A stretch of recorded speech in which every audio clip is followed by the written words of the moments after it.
जम्बू प्रचार भक्षणम उमास्तम विनाशकारकम नमामि विघ्नेश्वर सर्वपात्मकम। यहाँ पर विराजमान सभी देवी देवता उनको नमन है।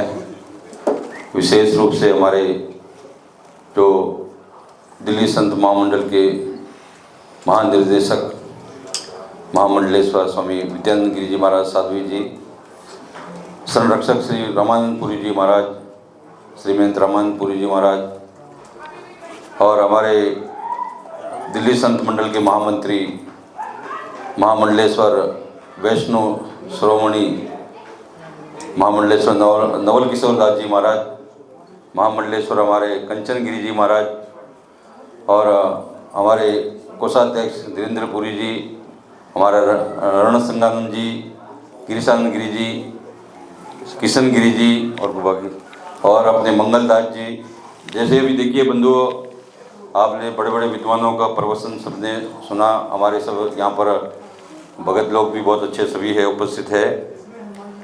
हमारे आदरणीय हमारे जो मान लीजिए कि बड़े भाई या छोटे भाई बोले, नवल किशोर दास जी महाराज ने बोला कि भाई मैं मन संचालन भी मैं करता हूँ, अध्यक्षता भी मैं करता हूँ, नाम के लिए महाराज को रखो, कोई बात नहीं। तो ऐसा होता है कभी कभी, निर्देशन भी अपना ही देना है, क्यों जी? नहीं, ऐसा मतलब होना भी चाहिए, क्योंकि कोई न कोई अपना जो है क्यों मनोज जी?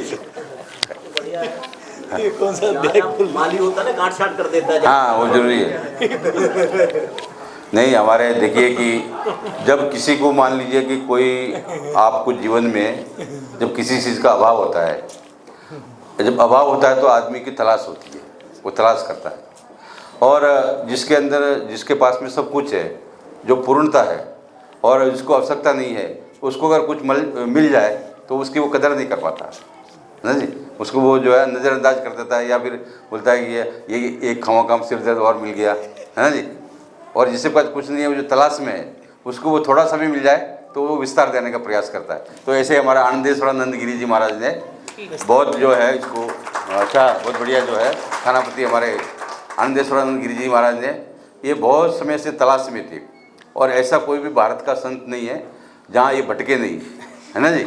मतलब होता है ना कि भाई कहीं भी कि सबके संतों के चरणों में जाना हमारी परंपरा है। जो द्विवेदी जी घर बैठे हैं कि भाई सब संतों के चरण में गए, तो हमारे में ऐसा कहावत है कि भाई सब घर भटके नाथ घर अटके, क्योंकि नाथ लोग कान फाड़ देते हैं ऐसा कि वो दोबारा से कहीं काम नहीं हो सकता।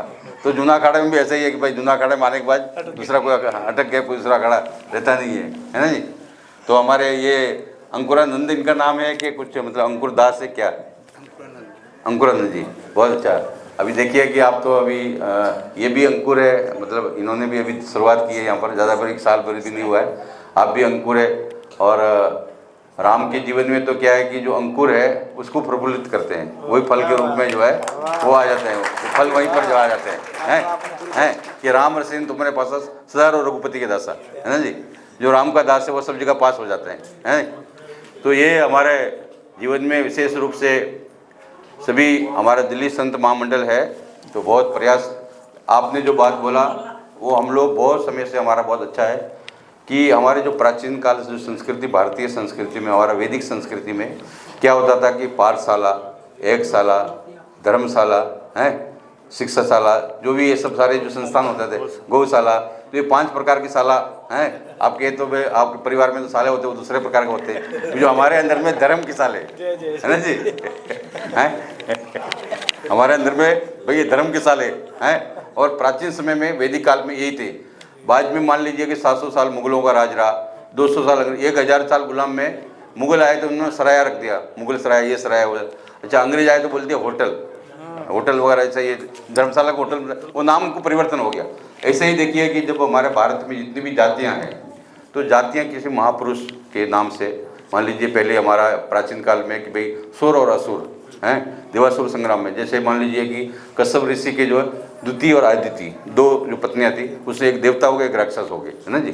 तो वो सृष्टि पूरा चला, तो सुर असुर थे, खाली 2 ही जातियाँ थी दुनिया में। फिर आए तो भाई 4 वर्ण व्यवस्था हुआ। उसके बाद में जैसे आगे आए तो कुछ हमारे जो महान लोगों ने काम किया, उन्होंने अपना कुछ महान किया।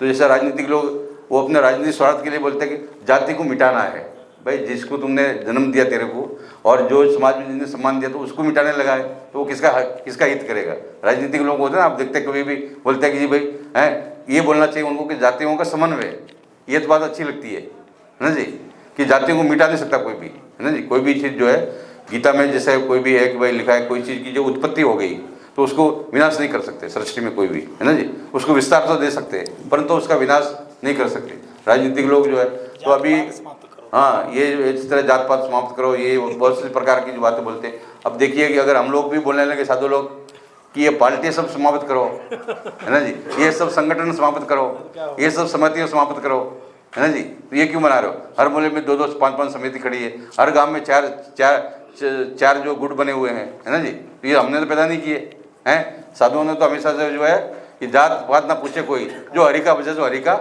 होई, है ना जी। कब से दोस्ती ना कब से बैर, हैं, कबीरा खड़ा बाजार में, हैं जी, ना कब से दोस्ती ना कब से बैर, हैं, क्यों जी, सबकी मांगे खैर, हैं, वो अपनी तो मांगे नहीं खैर, सबकी खैर मांगा, अपने तो नहीं। आज का आदमी मांगता है अपने लिए, तो साधु तो हमेशा जो है, संत जो है, हैं, वो हमेशा दूसरे की खैर मांगता है ना जी। वो अपने लिए तो कोई खैर मांगा नहीं की है। अभी देखिए हमारे नवल किशोर दास जी महाराज है कि उनका अस्वस्थ बीमार होने के बाद एक तो क्या है कि कभी भी ऐसा होता है कि राजनीति में ऐसा आदमी को असर हो जाता है कि हम विश्वास कर रहे थे कि बहुत कुछ हमको देंगे, और जब वहाँ कुछ नहीं मिले तो बुखार आ जाता है अपने आप ही, तो स्वाभाविक रूप से है।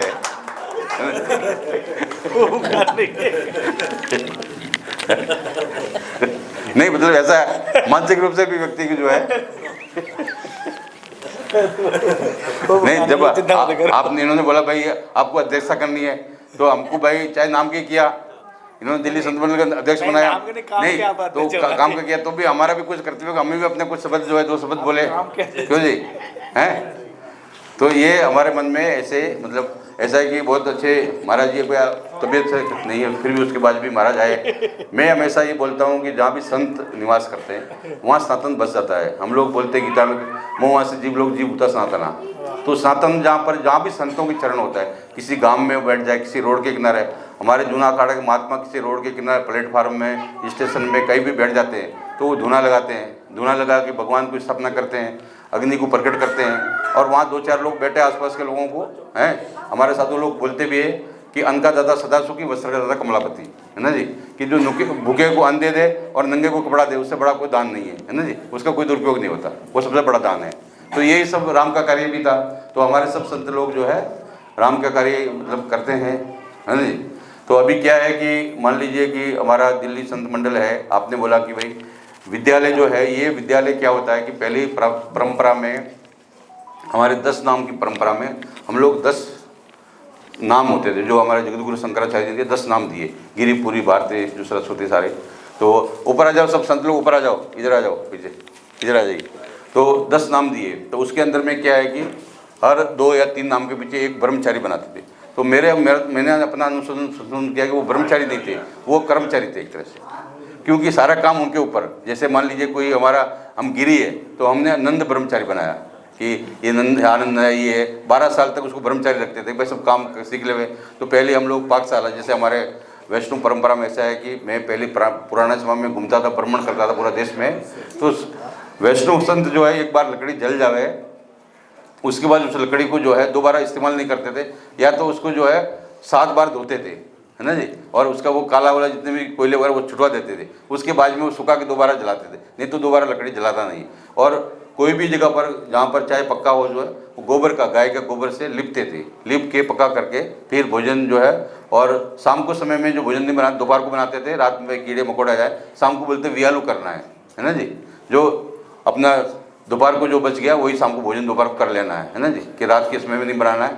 और बाल भोग तो वो जो जैसे अभी इस टाइम आज का वैज्ञानिक ये बोलता है कि सुबह खाया हुआ आदमी मजबूत होता है। हमारे करोड़ों साल पहले हमारे साधुओं ने, वैष्णवों ने बोल दिया कि बाल भोग आदमी करके जाना है, बाल भोग होने के बाद में पूरा दिन भर छुट्टी, है ना जी, भगवान का भजन करो, है ना जी। तो बाल भोग की परंपरा, ये सब जो भी चीज़ें हैं ज़्यादातर देखिए पूरे भारतीय संस्कृति ने, सनातन ने हमेशा दी है, पूरे विश्व को जो दिया है। और आज का समय में मैं एक महीना करीब अमेरिका रह के आया, तो अमेरिका में क्या है कि मैं किसी को बोला कि भाई यहाँ एक्सीडेंट बहुत होते हैं और बहुत से लोग आत्महत्या करते हैं, ये अमेरिका में ऐसा क्यों होता है? बोले जी क्या है कि यहाँ मशीनी युग है, किसी आदमी ने बताया, और बोले भारत चेतन है। बोले चेतन किस तरह से है कि भाई भारत में किसी के ऊपर कोई मुसीबत आती है तो वो अपने पड़ोस में अड़ोस में जाके पूछ लेता है। कभी कोई तांत्रिक के पास गया, कोई साधु के पास गया, वो 6 महीने साल भर ऐसे घूमता तो वो ऐसी समस्या खत्म हो जाती है ना जी। और बोले यहाँ कमरे के अंदर बंद रहता आदमी, कोई आपको विचार किसी को बोलने को नहीं है तो वो आत्महत्या कर लेता है। दारू पी के जो नशे में जो है तेज गाड़ी चलाता तो एक्सीडेंट हो जाता है, तो है ना जी। तो वो विकसित देश है, हम अभी विकसित में शामिल नहीं हुए, तो वो ऐसा विकसित देश होने से क्या फायदा है ना जी, है ऐसा विकसित देश होने से क्या बात है? हाँ, जो जीवन नहीं जी पाए। तो ऐसा है कि यहाँ तो जो है हमेशा देखिए कि आदमी हमेशा प्रसन्न चित्त रहता है, कोई भी है कभी भी, कि हमारा भारत का आदमी क्या है कि बहुत जुगाड़ जानता है ना जी। कैसे भी परिस्थिति हो, उन परिस्थितियों आप लोग बहुत लोग ऐसे गांव के रहने वाले भी होगी, तो आदमी गांव का हो चाहे शहर का हो, आदमी क्या है कि वो अपना कोई न कोई जो काम बनाना है उसका जो बहाना और ये जुगाड़ ढूंढ लेता है अपने भी कि भाई किस तरह से काम होगा। तो क्योंकि मैं कितने देशों में कम से कम 24-25 देश में गया, जो मुझे जो भारत से बड़ा जो है बुद्धिमान आदमी कहीं नहीं लगा, है ना जी, कहीं भी नहीं। मैं नासा में गया, वैज्ञानिक संस्था में अमेरिका में, तो वहाँ मैंने पूछा भाई यहाँ कितना है, बोले जी यहाँ पर 700 वैज्ञानिक है। और वो मंगलवार के दिन गया तो वहाँ सब जो है हनुमान चालीसा गाना गा रहे थे, सब गीत गा रहे थे। तो बोले हम लोग हनुमान चालीसा कोई काम नहीं करते हैं, बोले 2 घंटा तक हम लोग पूरा सुंदरकांड का पाठ करते हैं यहाँ, है ना जी। तो सारे तो बोले यहाँ से बोले शांति मिलती है, तो वो अंग्रेज लोग भी उनके साथ बैठे हुए थे, बोले हमको भी वो शांति, है ना जी। तो ऐसा है कि भारत जो है वो हमेशा से सबको शांति देना और सबको बुद्धि, जैसे कि हमारे राष्ट्रीय कवि हुए दिनकर जी, उन्होंने बोला था कि पूरा जगत में जब अंधेरा हो जाएगा जब भारत से ज्योत जगेगी, है ना जी। तो जो भारत ही सबको प्रकाश दिखाएगा। तो भारत ऐसा देश है कि जहाँ पर बहुत सारी, अभी देखिए CAA आया, मैं भी रास्ते में बहुत जगह जाम लग गया, है ना जी। वो बोले नागरिक कानून संशोधन, भाई जो भारत के लोग हैं, मान लीजिए भारत से चाहे आप 200 साल 300 साल पहले गए, जो है तो भारत के, तो इनको नागरिकता नहीं मिले और किसको मिलेगी जो भारत के मूल है। अब मान लीजिए मंगोलिया से वो चोर डाकू आके यहाँ राजा बन गए, बादशाह बन गए, है ना जी, और यहाँ 700 साल राज किया, तो उनको तो कोई जो है नागरिकता देने की जरूरत नहीं है ना जी। जो हमारे मूल भारत के लोग हैं, जो हिंदू है, ईसाई है, जो बौद्ध है, उनको नागरिकता बहुत जरूरी थी। और ये जो है आपका लोकप्रिय प्रधानमंत्री इनको बोलेंगे, मोदी जी ने करके दिखाया है ना जी। तो भारत में अभी देखिए पूरा भारत में एक तरह से पूरा विश्व के अंदर में भारत की छवि को बहुत अच्छा एक संदेश गया। तो ये हमारे सभी संतों का, क्योंकि बीजेपी हो चाहे संघ परिवार हो चाहे जो भी हो, इनका पहले बेस था मंदिर, मठ मंदिर, कहीं भी मंदिरों से ही उनको संरक्षण प्राप्त हुआ है सारे लोगों को। और अभी जो है ये हम लोग वो बोलते भाई, हम लोग कहते हैं कि मंदिर को अनुदान दो, ये बोले महाराज हम आपसे ही खा पी के पले बड़े हुए, तो हम अपने माँ बाप को क्या दान दें, हैं? तो अपने जो जहाँ से हमारे जो संरक्षण हुआ है उनको क्या दान दें, है ना जी। उनसे तो हम लोग लेने की इच्छा रखते हैं, वो भी आशीर्वाद, है ना जी। अब तो सब कुछ हमारे पास आ गया, आशीर्वाद दो आप लोग, है ना जी, कि संतों के निर्देश में सब काम करना है। तो निश्चित रूप से हमारे बहुत पूजनीय सब संत यहाँ विराजमान हैं। बहुत से संतों का नाम नहीं ले पाए। कभी कभी ऐसा होता है कि क्या है कि किसी संत का नाम छूट जाए तो वो बड़ा नाराज हो जाता है। एक हमारे बहुत बड़े महाराज जी थे, तो वो श्री महंत, मैंने श्री लिखना भूल गया, मैं महंत लिख के चिट्ठी डाल दिया, तो वो आज तक मेरे को बोलते नहीं, बोले तुमने सबको श्री महंत लिखा और मेरे को क्यों नहीं लिखा। तो जल्दी से नाराज हो जाते हैं को बहुत से। तो मैं सभी की क्षमा भी चाहता हूँ, किसी भाई नाराज नहीं होंगे, चलो महाराज जी बोल दिया। चलिए, नवल किशोर दास जी को हमारी बात बुरा लगी तो उनके लिए भी हम क्षमा मांगते हैं। और आप सभी को बहुत बहुत मंगल कामना। और अभी बहुत समय भी बहुत हो गया, भोजन की भी इच्छा है सबकी। हरि ओम, जय हर हर महादेव।